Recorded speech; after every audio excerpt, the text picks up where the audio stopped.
Hello friends, welcome to my channel. तो आज की इस वीडियो में मैं आपको इस काउल स्लीव की कटिंग एंड स्टिचिंग बताने वाली हूं। तो अगर आपको मेरी ये वीडियो पसंद आए तो इसे लाइक करें, शेयर करें और मेरे चैनल को सब्सक्राइब करें। तो चलिए वीडियो स्टार्ट करते हैं। तो इस स्लीव की कटिंग करने के लिए मैंने 20 इंच लेंथ और 20 इंच विड्थ का फैब्रिक लिया है। फैब्रिक की लेंथ और विड्थ इक्वल होनी चाहिए। तो अब हम इसे एक कोने से उठाएंगे और ट्रायंगल शेप में इसे फोल्ड कर देंगे। फोल्ड करने के बाद अब हम इसकी मोहरी के लिए मार्किंग करेंगे। तो ऐसे तिरछी मार्किंग बिल्कुल नहीं करनी है। इंची टेप को सीधा रखते हुए हम इसकी मोहरी के लिए मार्किंग करेंगे। तो 5.5 इंच मेरी रेडी मोहरी है। इसमें 1 इंच का मार्जिन ऐड करते हुए मैं 6.5 इंच पर एक स्ट्रेट लाइन ड्रॉ करूंगी। तो अब हम फोल्डेड साइड से स्लीव की लेंथ के लिए मार्किंग करेंगे। तो 10 इंच मेरी रेडी लेंथ है। इसमें मैं 1.5 इंच का मार्जिन ऐड करते हुए 11.5 इंच पर मार्क करते हुए एक स्ट्रेट लाइन ड्रॉ करूंगी। तो लाइन हमारी बिल्कुल भी तिरछी नहीं होनी चाहिए। स्केल को बिल्कुल स्ट्रेट रखते हुए ही लाइन लगानी है। तो अब मैं चेस्ट का मेजरमेंट लूँगी। तो मेरे मेजरमेंट में चेस्ट है 18.5 इंच। तो अब इसका हाफ करते हुए मैं 9 इंच पर मार्क करूँगी। तो इसमें हमारा सिलाई मार्जिन भी इंक्लूड है। तो ये मार्किंग करने के बाद हम जैसे अपनी सिंपल स्लीव्स के लिए मार्किंग करते हैं, बिल्कुल वैसे ही हमें अब मार्किंग करनी है। 3 इंच डाउन जाते हुए तिरछी लाइन ड्रॉ कर देनी है और अब हल्के हाथों से गोलाई देनी है और इसमें फ्रंट काट भी डाल लेनी है। तो इस मार्क को हम अपनी मोहरी के मार्क से मिला देंगे और एक तिरछी लाइन लगा देंगे।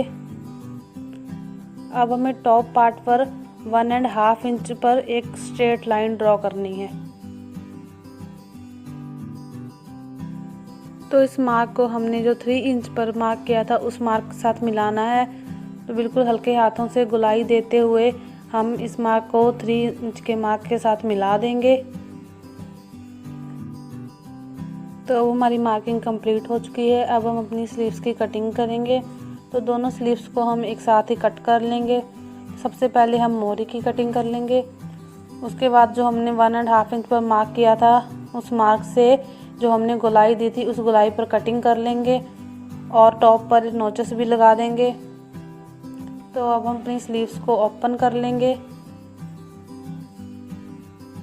तो ओपन करने के बाद हमारी स्लीव्स कुछ इस तरह से दिखेगी। अब हम इस पर प्लेट्स डालेंगे। तो उसके लिए सबसे पहले हम 1.5 इंच पर मार्क करेंगे और फिर से 1.5 इंच पर एक मार्क करेंगे। तो इस मार्क से कपड़े को उठाते हुए पहले मार्क से साथ मिला देंगे और जैसे हम अपनी सलवार में प्लेट्स डालते हैं बिल्कुल वैसे ही एक प्लेट डाल देंगे और इसे पिन के साथ सिक्योर कर देंगे।